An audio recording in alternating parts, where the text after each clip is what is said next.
Live, local, late breaking. This is Newswatch 12 at 11. From rainbows to ominous clouds, intense lightning, hail, and strong winds, we've seen it all today. Multiple severe thunderstorm warnings were issued across different parts of our region. Our Storm Tracker weather team has been tracking these severe storms throughout the day. Thanks for joining us for Newswatch 12 at 11. I'm Samantha Cadera. So what can we expect as we head into the holiday weekend? Let's turn now to Storm Tracker 12 Chief Meteorologist Matt Hoffman.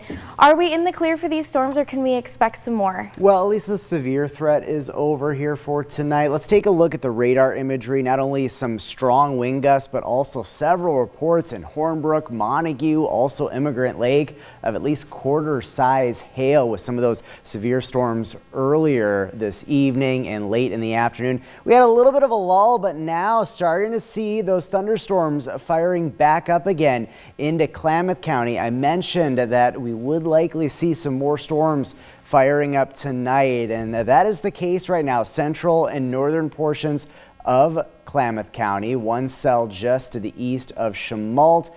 This is all because of an area low pressure that is moving in, and we have that monsoonal moisture still in place, and thunderstorms just took off this afternoon.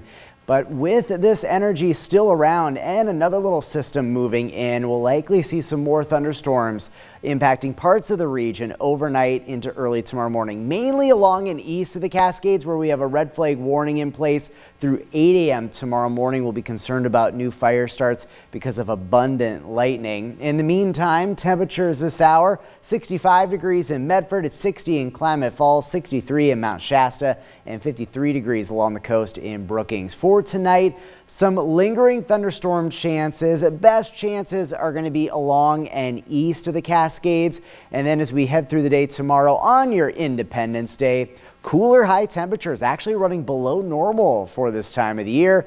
We'll likely see some more thunderstorms develop, isolated to spotty thunderstorms mainly along and east of the Cascades and into Siskiyou County. But those temperatures will be rather comfortable. Last year on the 4th of July in Medford, we hit 105 degrees. Not going to be the case tomorrow. We'll take a closer look at your 4th of July forecast, what to expect for the parades, the fireworks, and the rest of your weekend forecast for the holiday coming up in just a bit. Samantha? Matt, thank you. And on to our fire watch. Fire activity has intensified in the Klamath National Forest. The Summit Fire has grown from 30 acres to 60 acres as crews battle tough conditions in remote terrain. One hotshot crew and two Type 2 initial attack crews are now on the ground as aircrafts continue dropping retardant and water to slow its advance through heavy brush and snags. Evacuation orders are in place for zones SIS 1414 and SIS 2100A, and a warning is in effect for zone SIS 2100B. As the Summit Fire continues to burn in the Klamath National Forest, a forest order has now closed a large portion of the area to the public. As of 5 p.m., all trails and recreation areas on the Salmon Scott River Ranger District, including the Marble Mountain Wilderness, are now closed. Violating this order could mean a fine up to $5,000 for individuals and $10,000 for organizations, and even up to 6 months in prison. The closure will remain in effect through July 17th unless it's terminated earlier.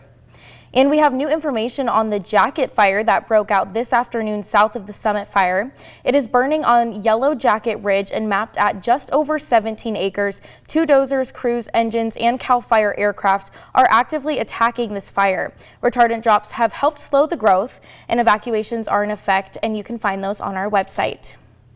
Now take a look at this video captured by one of our viewers in Siskiyou County. They spotted a helicopter refilling its bucket for water drops. The helicopter reportedly scooped water from this very spot 5 times before heading southwest toward the Jacket Fire. And ODF and other local fire districts responded to a fire north of Selma this afternoon. ODF says forward progress has been stopped at an estimated 2 acres, and crews have extinguished a few spot fires in connection to this fire. ODF and other Oregon firefighters have responded to over 100 new fire starts since Monday. And just in southern Oregon, 10 were lightning caused and 43 were human caused. Fire managers are anticipating these numbers to double over the weekend. And with wildfires burning in southern Oregon and northern California, the Medford Air Tanker Base is stepping up not just for our region, but for neighboring communities too. Tankers 101, 2010, 896, and 898 reloaded in Medford yesterday to support the Summit Fire in Northern California. Earlier, tankers 10 and 16 took off for the Grizzly Flat Fire in Central Oregon. And meanwhile, crews here remain on alert as fires continue burning locally. One of the tankers, 210, is from Australia under contract with CAL FIRE and stationed right here in Medford through mid-July before heading home. And the House just passed the big beautiful bill, and President Trump is expected to sign it tomorrow during Independence Day celebrations. Here's what it means for you. The new law aims to cut spending and reduce government fraud, but for many Oregonians, especially parents and those under 64, it means stricter work requirements to keep health care benefits. Parents will need to return to work once their kids turn 7, and all adults under 64 must meet work criteria in 2024. Oregon was fined $15 million for high SNAP error rates, and under this bill, states must cover more program costs. Every state will be responsible for 5% of the program's cost, and thus, if you're giving away money, you're giving away a bunch of it's yours. And if without that skin in the game, the program is being abused. Funding cuts will affect forest management, Medicaid, and SNAP benefits. Private property owners in high-risk fire areas like Northern California and Southern Oregon will have to take on more responsibility for wildfire preparedness. California Governor Gavin Newsom warns this means fewer resources for wildfire prevention next season.